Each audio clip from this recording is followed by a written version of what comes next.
दान देने के लिए धन नहीं है, कोई बात नहीं। हवन यज्ञ करने के लिए धन नहीं है, कोई बात नहीं। भंडारा करने के लिए धन नहीं है, कोई बात नहीं।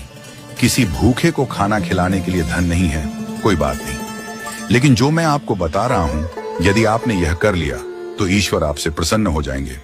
एक बार की बात है, एक गरीब महिला बस में चढ़ी।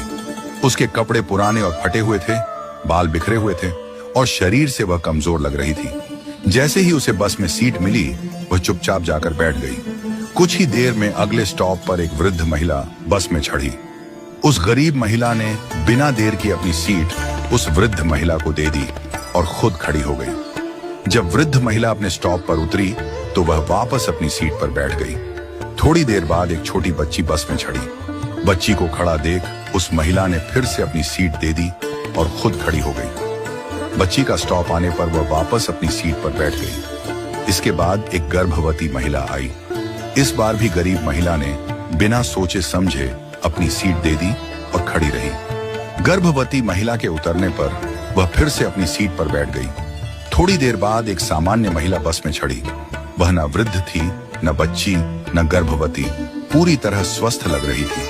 फिर भी गरीब महिला ने अपनी सीट छोड़ दी और उस महिला को बैठा दिया। यह सब देखकर बस में बैठी एक अन्य महिला, जो एक अध्यापिका थी, बहुत आश्चर्यचकित हुई। उसने सोचा, वृद्ध महिला, बच्ची और गर्भवती महिला के लिए सीट छोड़ना समझ में आता है, लेकिन एक सामान्य महिला के लिए बार बार सीट छोड़ने का क्या कारण हो सकता है? जब बस अपने आखिरी स्टॉप पर पहुंची तो अध्यापिका ने गरीब महिला से पूछा, बहन, मैंने देखा कि आप बार बार अपनी सीट दूसरों को दे देती हैं। आपका भी उतना ही हक है सीट पर बैठने का, फिर आप क्यों खड़ी हो जाती हैं? गरीब महिला मुस्कुराई और बोली, मैडम, मैं दूसरों के घरों में बर्तन साफ करती हूँ, खाना बनाती हूँ, झाड़ू पोछा करती हूँ। मेरे पास अधिक धन नहीं है कि मैं किसी को दान दे सकूं, भंडारा कर सकूं, हवन यज्ञ कर सकूं या किसी भूखे को भोजन करवा सकूं। लेकिन मेरे पास मेरे कर्म हैं और मैं अपने कर्मों से दान करने की कोशिश करती हूँ। उसने आगे कहा, मेरे अच्छे कर्म ही मेरे ईश्वर के खाते में बैंक बैलेंस बढ़ा रहे हैं। इन्हीं कर्मों के कारण मेरा परिवार सुखी है।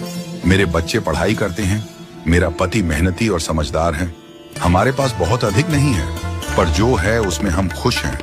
जब मैं अपने आसपास देखती हूँ तो पाती हूँ कि लोग कितने दुखी हैं, लेकिन मेरे अच्छे कर्मों की वजह से दुख मेरे जीवन में नहीं आता।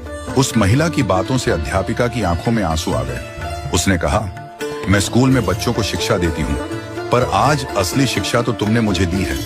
आज से तुम मेरी शिक्षिका हो। तुम्हारा बहुत बहुत धन्यवाद। इस कहानी से हमें यह सीख मिलती है कि सेवा के लिए धन की आवश्यकता नहीं होती।